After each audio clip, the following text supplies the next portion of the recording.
finding the sponsors that, you can have the cup of coffee in the movie, product placement, and getting creative, because, you're not always going to have that big investment. So you just got to be smart about it. So you don't want to take that little, when it's that hard to find the money to be able to do what you do, you just don't want to say, okay, I'm just going to buy all this big expensive equipment and that's why we're going to be great. If the talent's not behind it and you can't execute using that equipment, it's completely worthless, and you just blown all your funds and you just blown your opportunity. Yeah, no, that's what I was gonna pivot into before we get ready to wind down shortly Mhm. is especially on the production side, everyone always talks about the cast and Mhm. the actors and the acting, but even there's tons of technical production roles that people Mhm. are not aware of that go into making a big budget creative film or even independent film. And so Yep. like talk to us about when you started your production company all the way until now, or even when you worked at NBC. Like, Mhm. how does the payment process go out for your production team? Do they go out the same time as the actors that you're soliciting to make your film? Does production get paid on the back end? Give people like a behind the scenes look on how does the production budget get funded for a film, and how do the payments go out? Or even if you're not Right. paying creative financing for your production team.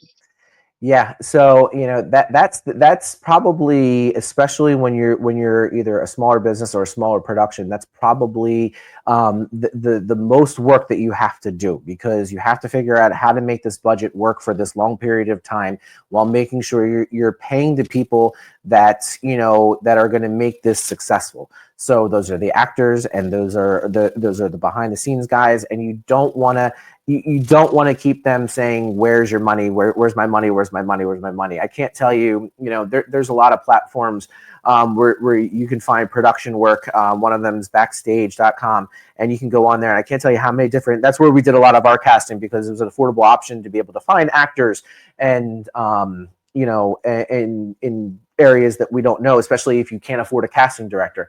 But we were looking at some of the productions, and some people were just like, "Oh, it's profit share and all this other kind of." Listen, I made $100,000 movie. As much as I think it's great and it's wonderful, there's no guarantee it's going to make $100,000, and anybody's going to see all that. So it's really important. Again, this is again why you don't go after all the big, shiny production tools and technology, because the biggest core to any business and to any movie is the team that you have around you. You want to make sure that you hire the best and you can pay the best. So we made sure that all the core players on our team would be able to be paid by the day that we wrapped, within 30 days. That was kind of the rule. And for those who probably had a little bit more involvement, we did also give them profit share. A lot of movies don't do that. For when, if we ever do get into a profit. But it's really important to take care of the people that are closest to you, because whatever level of success that you achieve with the business, with the film, with your crew, you always want your cast and crew to be appreciated and to be able to help you succeed on your next project. Nico was one of the first films that I actually ever did from start to finish. I've been on small little parts of movies from here and there, as production assistants and all that, but this was the first full-fledged production.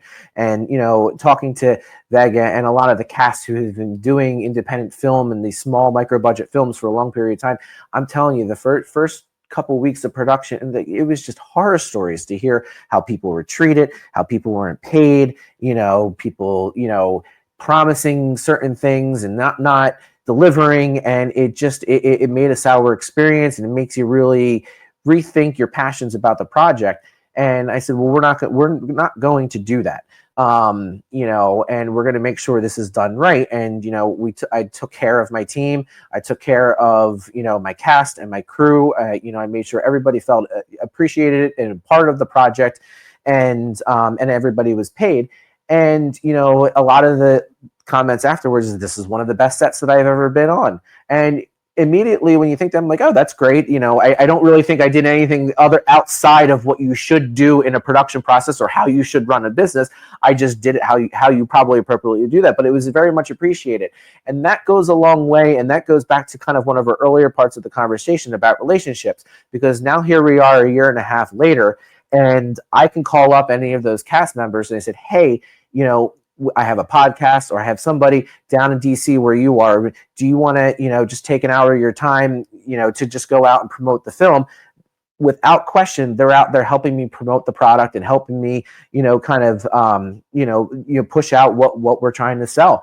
And they're very, very willing to do that. And, when we're sending out marketing materials and sharing things, it makes people want to be on the process and see everything through. So it's really, really important that when you're being funded, especially when you're being funded on a limited basis, that you allocate your resources appropriately. You have the right core of technology that you need to execute. You have the right core of people around you in order to get the job that you need done. And listen, Nico's not something that's going to win an Academy Award, but when you look at the budget level of film that we did, the fact of the matter that within 8 months of us finishing the film, we got distribution, something that not a lot of independent films even get to that level. We got picked up by Buffalo 8. They currently, I don't know if you heard of the Terrifier 3.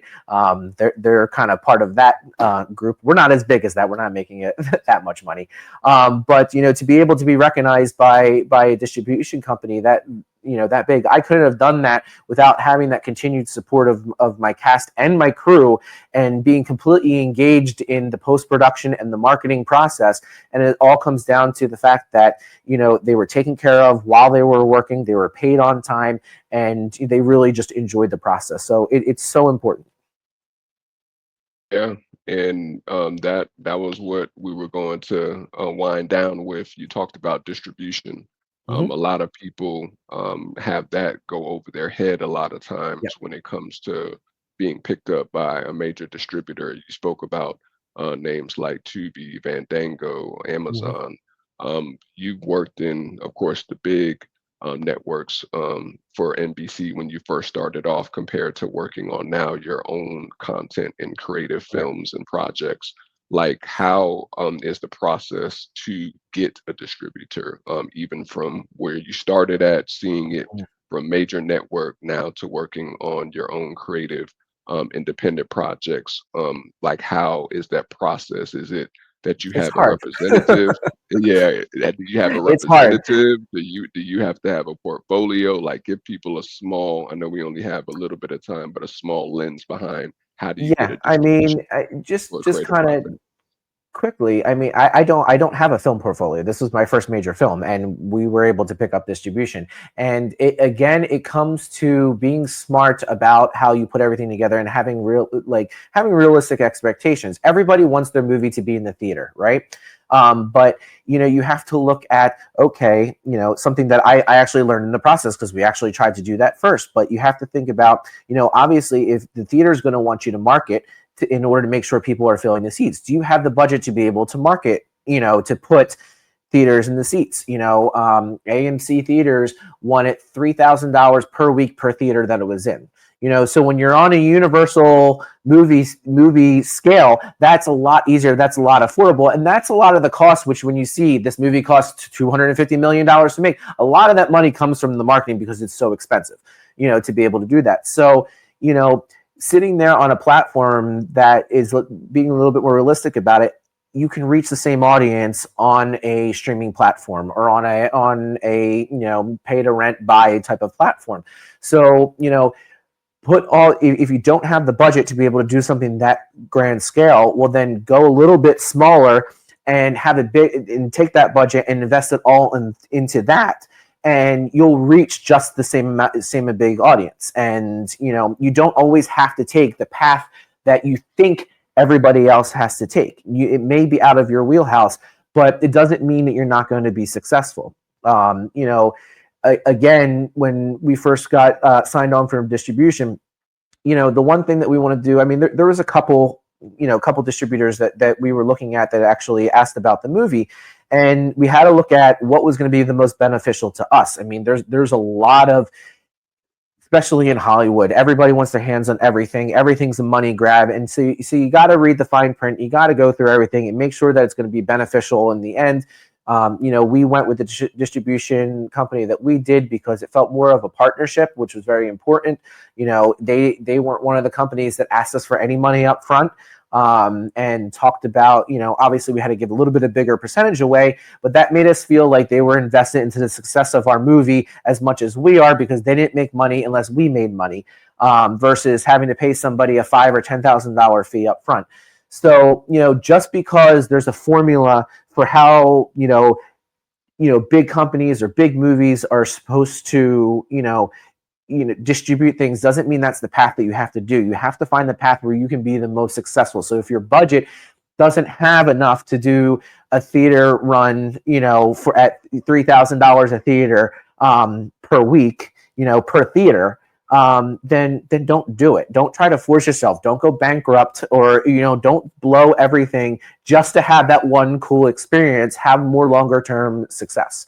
And that's kind of what you have to look into when you do it. There's plenty of opportunities on any scale and any budget to be able to find distribution, to be able to fund the movie that you want to do, to be able to do it. You just have to make sure that throughout the entire process, you're making the smart decisions throughout the process. So. Yeah, no, that's important for people to know, because they may think it's that far attainable with not being able to get a distributor, versus, of course, wanting to all of the filmmakers, of course, want to see their movie in the big screen or on the big screen. But there's many different ways to go about it to still be successful as a filmmaker. And so before we let you go, as a final jewel, we know we talked about your history, your background. We've talked about how you fund your projects for technology, for production. We talked about your distribution process that you went through firsthand for the first time. Like, what pitfalls would you tell an up and coming content creator, filmmaker, or even someone who may be into the production side that wants to get their project funded and also to reach their core audience? Like, what pitfall would you tell them to look out for from what you've seen with this first major film that you have single-handedly walked through the entire process? What would you tell that filmmaker to look out for as a pitfall or an error to keep in mind? Expect the unexpected. You kind of have to be prepared for everything, and you have to be able to kind of troubleshoot for anything to go wrong at any single moment, because most likely it is going to go wrong. When you're on a smaller budget, it becomes a little bit more of a bigger and a glaring problem. The most important thing that you have to do is not panic and find a solution for it.